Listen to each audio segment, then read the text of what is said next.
Gold trusted gold buyers మీరు తాకట్టు పెట్టిన బంగారాన్ని విడిపించి ఈ రోజు ఉన్న మార్కెట్ ధరకు కొనబడను. బీచ్ ప్రమాదాలపై ఎన్నిసార్లు ఎంత అవగాహన కల్పిస్తున్నా కొంతమంది ఎందుకు పట్టించుకోవటం లేదో కూడా అర్థం కావటం లేదు.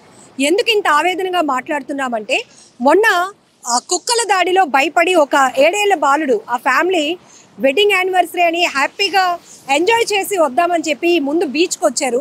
7 ఏళ్ల పిల్లాడిని కోల్పోయినటువంటి పరిస్థితి.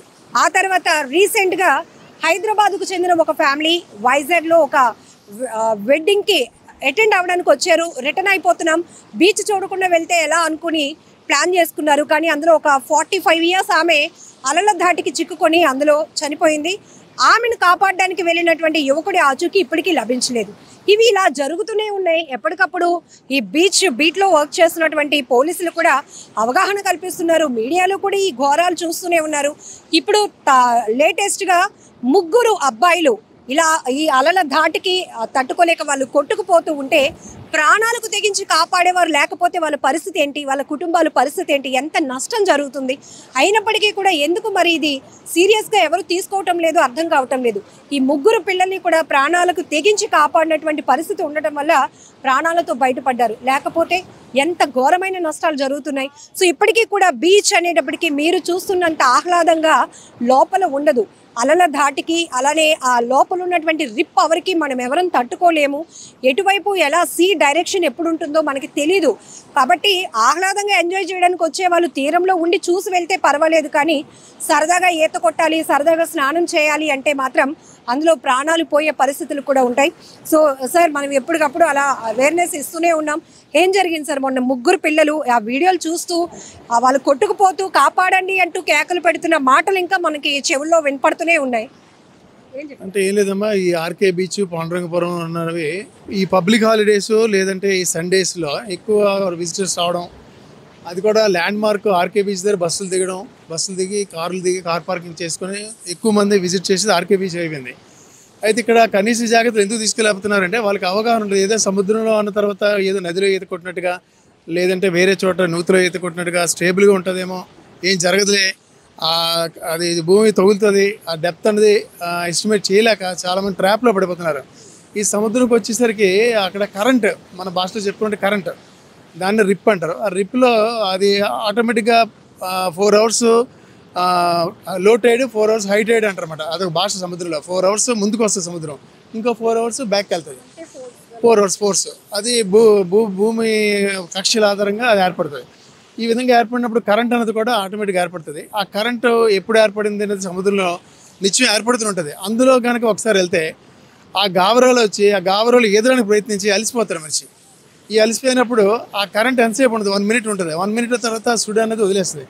ఆ టైంలో అలసిపోయి రేపు సుడి వదిలిన తర్వాత మళ్ళీ ప్రయత్నిస్తాడు అతను ఒడ్డుకు రావడానికి. అప్పుడు ఇంకా అలసిపోవడం, రిప్పులో అలసిపోవడం వల్ల ప్రయత్నం ఇంకా మరి అతను సక్సెస్ అవ్వక కెరటాల మధ్య మునిగిపోవడం అవుతుంది. అయితే మేము దీనికి ప్రికాషన్గా చాలామంది లైఫ్ సేవింగ్స్ చేస్తున్నాము. బీహారు, ఛత్తీస్గఢ్ తర్వాత చాలా చోట్ల నుంచి విజిటర్స్ వస్తుంటారు. వాళ్ళకి అలాగే అవేర్నెస్ చేస్తుంటాం. అలాగే జీవెన్స్ నుంచి రౌండ్ ద క్లాక్ మ్యాక్సిమం 9 తర్వాత ఉండరండి. రౌండ్ ద మార్నింగ్ 6 నుంచి నైట్ 9 వరకు షిఫ్ట్ల వారీగా జీఎంసీ వారు స్విమ్మర్స్ని ప్రొవైడ్ చేశారు. వాళ్ళని మెయింటైన్ చేయడం, వాళ్ళని పర్యవేక్షించడానికి మెరైన్ పోలీసులు ఎప్పటికప్పుడు చూస్తుంటే వాళ్ళే లైఫ్ సేవింగ్స్ వారానికి 1-2 సేవ్ చేస్తున్నారు. ఎప్పుడో అడపా మరి ఇంకా వాళ్ళకి మరి సేవ్ చేయలేని పరిస్థితుల్లో మునిగిపోవడం జరుగుతుంది. ఎక్కువ పాటుపడేది ఈ జీవీఎంసీ స్విమ్మర్స్. ఇప్పుడు నిన్న జరిగిన సంఘటనలో ఈ నలుగురు స్విమ్మర్స్ మంచి పట్టుదలతో కుర్రాన్ని కాపాడడం జరిగింది. నిన్న వచ్చిన 4గురిలో, అందులో ఇతను కూడా కళ్యాణం ఈరోజు షిఫ్ట్ డ్యూటీలో ఉన్నాడు. ఇప్పుడు గ్రేట్ జాబ్ కళ్యాణ్ గారు. జనరలీ ఇప్పుడు వెదర్ కండిషన్స్ వల్ల సీ మరింత రఫ్గా ఉంది. ఆ విషయం చాలా మందికి తెలియట్లేదు. లోకల్గా ఉన్న వాళ్ళకైతే కొంత ఇక్కడ హెచ్చరిక బోర్డులు ఉంటాయి కాబట్టి ఇక్కడ స్విమ్ చేయకూడదు, ఇక్కడ ఉందాం, ఇలా ప్లాన్ చేసుకుంటారు. బట్ టూరిస్టులు ఇతర ప్రాంతాల నుంచి వచ్చే వాళ్ళకి కూడా చాలా వరకు అవేర్నెస్ లేదు.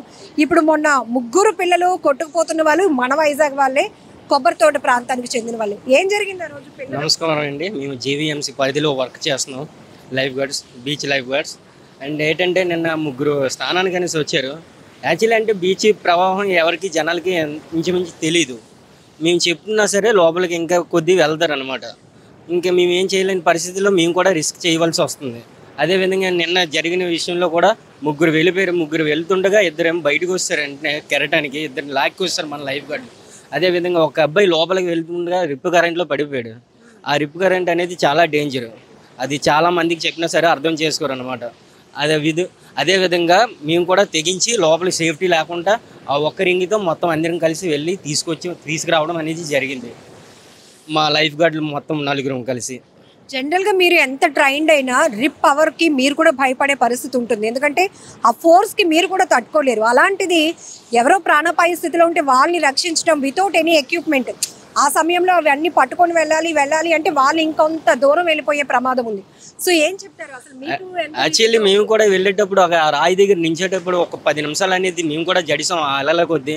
ఆ రిప్ కరెంట్లో మమ్మల్ని మేము కూడా ఏది అయిపోతామనేసి భయం వేసింది కూడా. అంతే, ఇంకా చిన్నపిల్లడు కదా అనేసి ఏదైతే అది అయిందనేసి అంటే ఆ రింగ్ కూడా తీసుకెళ్ళి అతని దగ్గరికి వెళ్ళడం అనేది జరిగింది. ఎంత ఏజ్ ఉంటుందండి ఆ ముగ్గురు పిల్లలకి? 10 years, 13 years, maximum 15 years below madam. Family కాదు మేడం, ఓన్లీ సింగిల్గా ముగ్గురు వచ్చేసి స్టూడెంట్స్ మేడం చదువుకుంటూ. అలాది వచ్చేసి మనకి ఇక్కడే పూర్ణ మార్కెట్ దగ్గర మేడం, కల్లుపాకలు అనమాట. ఆ చిన్నపిల్లలకి చెప్తూనే ఉన్నారు లైఫ్ గార్డ్స్, మన మెరైన్ పోలీసులు అందరం హెచ్చరిస్తూనే ఉంటాం. చిన్న పిల్లలు కదా, వాళ్ళకి మేము సరదాగా ఆడుకోవాలి అనే ఎగ్జైట్మెంట్లో వాళ్ళు నిన్న దానికి తోడు మేడం ఈ బీచ్ అనేది మెయిన్ ఇంపార్టెంట్. మనకి అమావాస్య పౌర్ణమి అనేది చూసుకోవాలి మేడం. ఆ 2 రోజులు వచ్చేసి మనకి ఈ అలలు వచ్చేసి ఆటుపోట్లు అనేవి చాలా ఎక్కువగా ఉంటాయి. ఆ 2 రోజులలో మనం ఏమాత్రం మన కనుచూపు మేరలో కూడా మనం అబ్జర్వ్ చేయకపోతే ఖచ్చితంగా లోపలికి వెళ్ళే ప్రమాదాలు. ఈ 2 రోజుల్లో సీ చాలా బ్యూటిఫుల్ గా కూడా ఉంటుంది, అంతే డేంజరస్ మేడం. బ్యూటిఫుల్ ఎంత ఉంటుందో అది డేంజరస్ కూడా అలానే ఉంటుంది. ఆ 2 రోజులు అనేది మనకి మంత్లీలో చాలా ఇంపార్టెంట్ డేస్.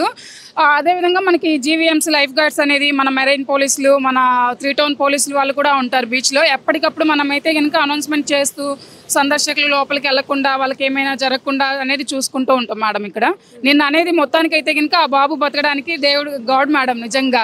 ఎందుకంటే లోపలికి అంత లోపలికి వెళ్ళే ముగ్గురు మా లైఫ్ గార్డ్స్ అనేసి నిన్నటికి మాత్రము వాళ్ళకి దేవులతో సమానం మేడం నిజంగా. ఎందుకంటే వీళ్ళ ప్రాణాలను లెక్క చేయకోకుండా లోపలికి వెళ్ళిపోయారు. Same 1 week back madam incidents మనకి పాండురంగపురం దగ్గర ఒక ఇన్సిడెంట్ జరిగింది. ఒక పెద్ద ఆవిడ హైదరాబాద్ నుంచి వచ్చారు. ఆ రోజు అక్కడ స్విమ్మర్స్ కానీ మేము 1 side వచ్చేసాం. అంటే ఇప్పుడు బీచ్కి 50 meters ఇక్కడ డ్యూటీ చేస్తే మనం ఇక్కడ వరకు డ్యూటీ చేయాలి. మేము ఇటు సైడ్ వచ్చేసరికి అటు సైడ్ జనాలు వెళ్ళిపోతారు లోపలికి. ఆ రోజు సిచ్యువేషన్ అదే మేడం. మేము అక్కడ చెప్పొచ్చాము, ఇక్కడికి వచ్చేసరికి ఆవిడ పెద్ద ఆవిడ వచ్చింది. జస్ట్ అలా లోపలికి వెళ్ళగానే ఆవిడ ఇదైపోయింది. పబ్లిక్ ఏడ్ చేశారు, అతనికి చెరువులో ఈతొచ్చు అంట. కానీ అతను ఏం చేశాడు, ఆవిడని సేవ్ చేయాలనే విషయంలో అతను వెళ్ళిపోయి అతను లోపలికి వెళ్ళిపోయాడు. అది డబుల్ డెత్గా మారింది. చెరువులో ఈత కొట్టడం ఈజీయే, బావుల్లో ఇవి, కానీ బీచ్లో స్విమ్ చేయడం అనేది చాలా వరకు కష్టం, అది చేయలేరు. ఇదే చాలా క్లారిటీ. ఇప్పుడు మీ ముందు అంటే ఎవరైనా హెల్ప్ చేయాలనుకుంటాం, కానీ సీ దగ్గర మనం అస్సలు సాధ్యం కాదు మేడం. లైఫ్ గార్డ్స్ ఉన్నా కూడా ఆ సిచ్యువేషన్లో వీళ్ళ ప్రాణాలు అంటే వీళ్ళ మా జాబ్ అలాంటిది కాబట్టి ప్రాణాలకు తెగించి చాలా మందిని కాపాడడం జరుగుతుంది. కానీ పబ్లిక్ మాకు చెరువులో ఈత వస్తుంది, సముద్రంలో చేయలేమా అనేది అయితే నాట్ ఇంపాసిబుల్ మేడం సీలో మాత్రము. అలాగా ఆ రోజు మనకి పాండురంగపురం దగ్గర డబుల్ డెత్ చూడాల్సింది వచ్చింది మేడం. ఆ రోజు మన లైఫ్ గార్డ్స్ ఉన్నా కూడా తమరు వచ్చినప్పటి నుంచి చూస్తున్నారేమో, సీ అనేది చాలా రఫ్గా ఉంది. అక్కడి వరకు వచ్చేసింది మేడం, అక్కడి వరకు వచ్చేసింది ఇప్పటి వరకు అయితే కనుక. మీరు జనరల్లీ రోజు అబ్జర్వ్ చేస్తూ ఉంటారు కదా, పిల్లలు కూడా పెద్దవాళ్ళు కూడా పిల్లల్లా మారిపోతారు బీచ్ దగ్గర కంపల్సరీ మేడం. అంటే వాళ్ళకి వీకెండ్ వస్తుంది ఒక సరదా మేడం, మేము బీచ్కి వెళ్తున్నాము, నలుగురికి చెప్పుకోవాలి, సరదాగా ఎంజాయ్ చేసాము అనే కాన్సెప్ట్లో వాళ్ళు ఏం చేస్తున్నారు, వన్స్ లోపలికి అడుగు పెట్టాక వాళ్ళు ఏం చేస్తున్నారో వాళ్ళకి తెలియదు మేడం. ఆ ఎంజాయ్మెంట్గా ఫీల్ అయిపోతారు సముద్రంలోకి ఒకసారి వచ్చిన తర్వాత. మనం పబ్లిక్ ఎంతసేపు చెప్పినా వాళ్ళు ఏంటంటారు, మేడం మేము దూరం నుంచి వచ్చాము, మమ్మల్ని ఎంజాయ్ చేయనివ్వరా, మీరేంటి మేడం ఆర్గ్యూ చెప్తారు, మాకు తెలుసు మేడం, మేము లోపలికి వెళ్ళాం మేడం, మేము జాగ్రత్తగా ఉంటాం అని చెప్తూనే ఉంటారు.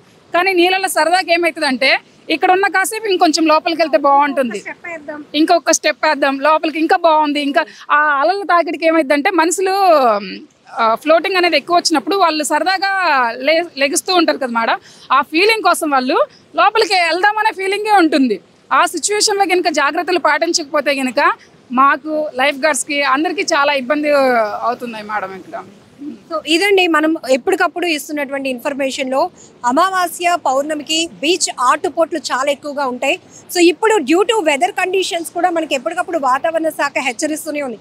అయ్యో అసలు మత్స్యకారులే రోజు సముద్రంపై ఆధారపడి జీవించే వాళ్ళు, అలాంటి వాళ్ళు కూడా మీరు వేటకు వెళ్ళొద్దు అని హెచ్చరిస్తుందంటే మనం అక్కడే అర్థం చేసుకోవచ్చు. అలా అని సరదాగా వచ్చిన వాళ్ళు బీచ్లో దిగండి అని అర్థం కాదు కదా.